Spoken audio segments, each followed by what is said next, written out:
Thank you for watching our video. Please give us a big like, subscribe to our channel for new videos every day with amazing cars. Leave us your opinion in the comment section on the video. Thank you. Low-income car buyers often end up paying more, as much as 2 to 3 times more, for the exact same vehicle than buyers in more favorable financial situations who have a stable job and healthy credit. Cash or credit, it doesn't matter. This is a brutal reality that used car dealers see every day. The reason has less to do with the specific cars involved and far more to do with all the unpredictable events that can happen in between. One example in this author's recent past provides a perfect case. One cash-strapped buyer ended up paying a total of $11,835 to finance a 7-year-old Mercury Grand Marquis, as proved by the bill of sale and an unfortunate repair estimate found in the glove box when the car was bought at a dealer auction. The original price that the buyer paid was only about $5,500, but the bill of sale showed that the buyer only put down a small amount of money, presumably because he couldn't afford to pay more, and financed the rest over several years. The final finance deal added up to more than double the price for a car that, in this particular case, the customer didn't even get to keep. That's right. A subsequent transmission failure was quickly followed by repossession once the owner couldn't afford to fix the car. Why continue payments on a car he couldn't use?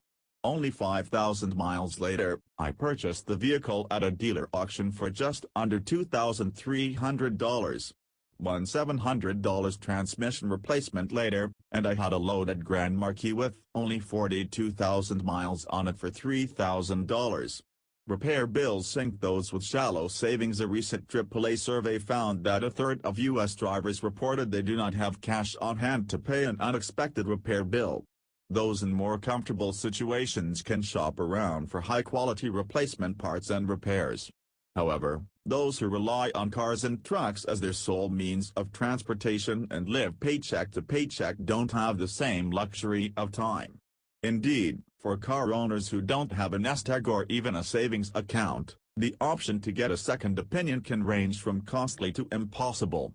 When you're looking at a $3,000 repair bill and only have a few $100s, or less, to your name, you're more likely to attempt to move on to a different, more functional vehicle.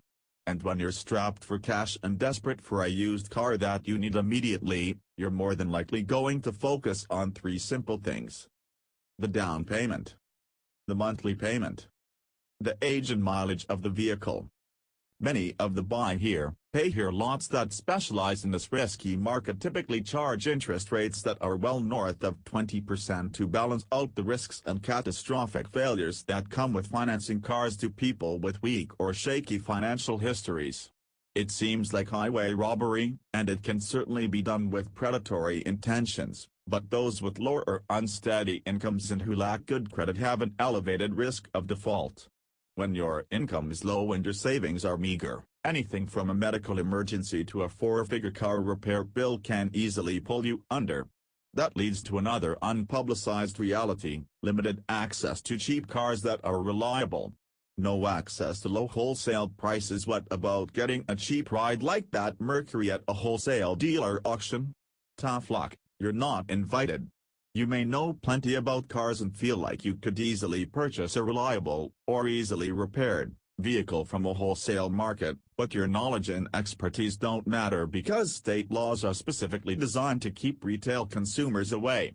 To make matters worse, there's another pesky issue: the stiff markup that the retail customer pays.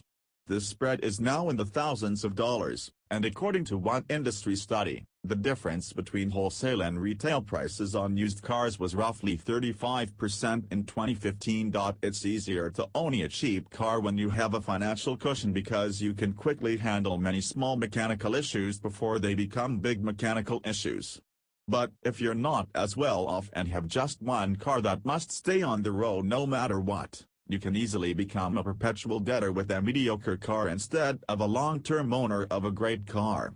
In a country with more than 260 million vehicles on the road, this seems like a problem that could be solved.